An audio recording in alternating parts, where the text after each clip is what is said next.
사도행전 2장 34절에서 41절 말씀 보도록 하겠습니다.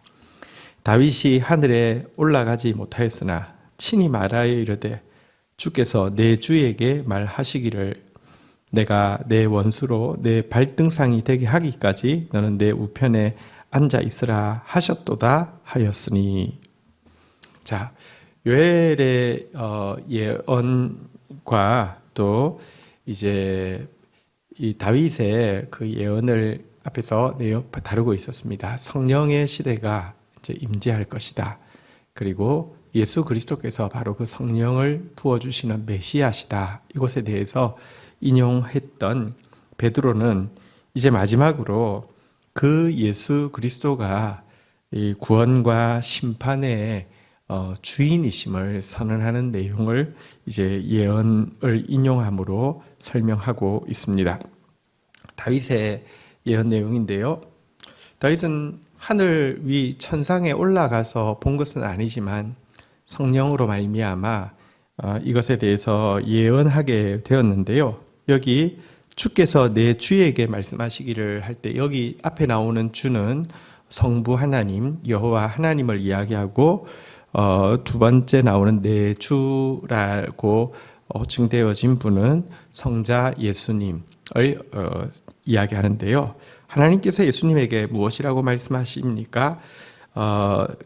내가 너의 원수로 너의 발 등상이 되게 하기까지, 그분이 원수를 발로 짓밟을 때까지 우편에 앉아 있으라 이렇게 말씀하셨다는 것입니다. 여기 하나님 우편에 앉아 있다는 것은 하나님과 함께 심판주로서 이렇게 서신다는 것을 의미하는 것입니다.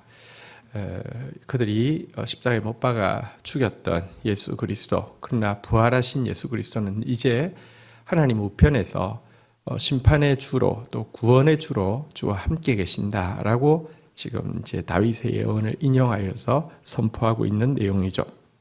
36절 그런즉 이스라엘 온 집은 확실히 알지니 너희가 십자가에 못 박은 이 예수를 하나님이 주와 그리스도가 되게 하셨느니라. 그들이 십자가에 못 박아 죽인 바로 이분이 주님이십니다. 그리고 그리스도이십니다. 심판의 주님이시고요. 그리고 구원의 메시아이시다고 명백하게 선언하고 있습니다. 어쨌든 성령께서 임하시자 베드로가에게 나타난 첫 번째 정확한 표출은 지혜의 말씀, 지식의 말씀이 임하여서 그동안 하나님께서 이제 그 구약을 통하여서 주셨던 내용, 그리고 또 예수 그리스도를 통하여서 깨달은 내용들이 그를 통하여서 명확하게 이제 계시되어지고 또 가르쳐지고 있는 이것을 통하여서 드러나고 있는 것입니다.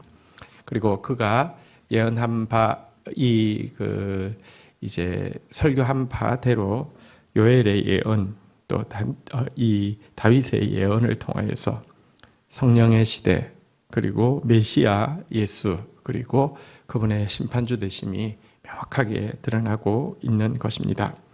자, 이 설교 앞에서 어떤 반응이 있었습니까? 37절입니다. 그들이 이 말을 듣고 마음에 찔려 베드로와 다른 사도들에게 물어 이르되 형제들아 우리가 어찌할꼬 하거늘. 자, 이 말씀 앞에서 이들은 이제 반응을 보이고 있습니다. 먼저 마음에 찔렸고요.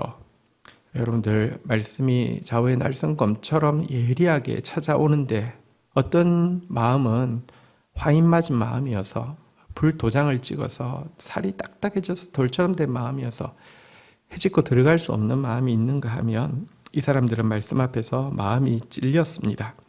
그리고는 이렇게 고백합니다. 우리가 어찌할꼬. 여러분 앞에서 우리가 본 바대로 바리새인들과 지도자들은 저들을 어찌할까 이렇게 말씀 앞에서 자기를 돌아보는 것이 아니라 말씀을 전하는 베드로와 또 예수의 제자들을 어떻게 없앨까 이렇게 논의했는데요. 이들은 우리가 어찌할꼬라고 하면서 그 말씀을 자기가 받아들이고 있는 모습을 보게 됩니다. 말씀 앞에서 찔림 받는 것이 행복이고요. 말씀 앞에서 우리가 어찌할꼬라고 탄식하는 것이 여러분들 행복입니다. 그런 저와 여러분들 되기를 주의 이름으로 축원드립니다. 이 같은 그들의 탄식 앞에서 베드로는 이렇게 길을 제시합니다. 38절 베드로가 이르되 너희가 회개하여 각각 예수의 이름으로 세례를 받고 죄사함을 받으라. 그리하면 성령의 선물을 받으리니. 자, 이들의 탄식 앞에서 베드로는 구원의 길을 명확히 제시하고 있습니다. 회개하고 주 예수의 이름으로 세례를 받으라. 여러분, 회개가 참 중요합니다. 그러나 회개로 끝나서는 안 됩니다. 여러분들, 우리가 참회할 수 있고 후회할 수 있지만, 그래서 우리 마음이 잠시 깨끗해질 수 있지만 그대로 두면은요, 나갔던 귀신이 7배나 들어온다고 성경은 이야기하고 있습니다. 회개하고 빈 마음에 예수 그리스도가 주인이 되어서 들어오셔야 합니다. 우리 마음이 이렇게 들어온 것들을 비워내고 나서는요, 다시 들어온 것이 들어오지 못하도록, 예를 들면 들어온 물이 있었는데요, 내가 비워내고 씻고 나서는요, 거기에다가 물보다 훨씬 더 무거운 금이 각 들어와 있다고 하면 그 위에다가 아무리 들어온 물을 부어도 여러분들 이 컵을 금이 차지하고 있다고 하면 더 이상 컵을 오염시킬 수가 없지 않습니까? 이렇게 회개하고 예수를 주로 받아야 합니다. 세례란 내가 죽고 예수가 산다는 것이죠. 물에 들어가는 것은 죽는 것을, 물로부터 끌어 나오는 것은 사는 것을 이야기하는데, 나는 죽고 예수로 사는 사람, 그러니까 회개하고 예수를 주로 모시라는 것입니다. 그런데 그가 제시하는 구원은 이것이 끝이 아니합니다. 다시 자세히 보시면요, 그리하면 성령의 선물을 받으리니 그랬는데요, 그자에게 이 구원을 완성하기 위해서 이제 성령의 새 시대가 열렸고 그 성령이 임하신다는 것입니다. 여러분, 성령이야말로 구원에 대한 가장 확실한 증표이며 우리 안에서 하나님의 구원을 이루는 능력, 이 세상 가운데 하나님의 나라를 이루는 가장 놀라운 능력이 되시는 분이신데요, 회개하고 예수를 주로 모신 자에게 성령이 임하는 새 시대가 열렸다라고 이야기하면서요, 39절 이 약속은 너희와 너희 자녀와 모든 먼데 사람 곧 주 우리 하나님이 얼마든지 부르시는 자들에게 하신 것이라 라고 이야기하면서, 이 약속은 이제 소수의 어떤 특별한 사람이 아니라 모든 사람, 너희와 너희 자녀와 모든 먼데 사람, 세대와 민족과 학벌과 배경 이런 것들을 다 초월하여서 예수를 주로 고백하며 진실로 참여하는 모든 자에게 이렇게 유효한 것이다 라고 선언하고 있습니다. 성령의 새 시대가 활짝 열렸음을 이제 선언하고 있는 것입니다. 40절 또 여러 말로 확증하며 권하여 이르되 너희가 이 패역한 세대에서 구원을 받으라 하니. 여러분, 우리가 살고 있는 시대는 패역한 시대입니다. 악을 자행하고도 양심의 가책을 느끼지 않는 세대라는 것입니다. 악을 악이라고 하지 않고요, 악을 악이라고 하는 사람들을 미워할 뿐만 아니라 악을 선이라고 주장하기까지 하는 여러분 패역한 세대입니다. 이 패역한 세대에 가만히 있으면 묻어가지 자기를 지킬 수 없습니다. 패역한 세대에서 구원을 받아야 합니다. 예수를 주로 모셔야 하고요, 참여해야 하고요, 그리고 성령으로 충만해져야 합니다. 자, 이 베드로의 첫 설교 앞에서 3,000명이 구원을 받게 되었다 이렇게 이야기하고 있습니다. 어떻습니까? 예수님은 사실은 십자가에 돌아가실 때만 해도 그의 복음, 하나님의 뜻대로 사시는 삶과 또 그가 전한 하나님 나라의 복음은, 그리고 이 나라에 들어갈 수 있는 길인 회개와 성령의 이 복음은 끝난 것처럼 보였지만, 여러분, 예수 그리스도께서 뿌리신 생명의 씨앗이 때가 되매 베드로라는 가장 약한 도구를 통하여서 선포되신 말씀을 통하여서 이렇게 하루에 3,000명이나 회개하고 돌아오는 역사가 일어나게 되었다는 것입니다. 진리대로 뿌린 것은 절대로 헛되지 않습니다. 반드시 때가 되면 거둡니다.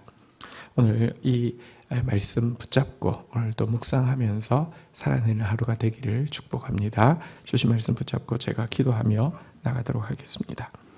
예수 그리스도시여, 심판의 주가 되시고 구원의 주가 되셔서 지금도 하나님 보좌 우편에 앉아 계시며 반드시 모든 원수들을 발 아래에 짓밟으실 왕이심을 고백합니다. 주님, 우리가 살 길은 주의 말씀 앞에 찔림받고 우리가 어찌할꼬 하며 주님 앞에 나아가서 철저히 참회하고 예수를 주로 모시고 성령으로 충만한 것임을 고백합니다. 주여, 성령의 새 시대를 열어주셔서 감사하고 저희들이 성령으로 충만하여서 주님이 약속하신 구원을 개인적으로 경험할 뿐 아니라 온 세계 가운데 확산시킬 수 있도록 은총을 베풀어 주시옵소서. 참으로 패역한 세대를 살아가고 있습니다. 이 세대를 본받는 자가 아니라 이 세대를 변화시키는 자로 살아갈 수 있도록 오늘도 성령으로 충만케 하여 주시옵소서. 진리는 결코 무너지지 아니하며 하늘의 미랄이 썩어지면 반드시 30배, 60배, 100배, 3000배의 열매를 맺는 것을 믿고 오늘도 진리를 위해서 살아가는 저희들 되어지게 인도하여 주옵소서. 예수 그리스도의 이름으로 기도 올립니다. 아멘.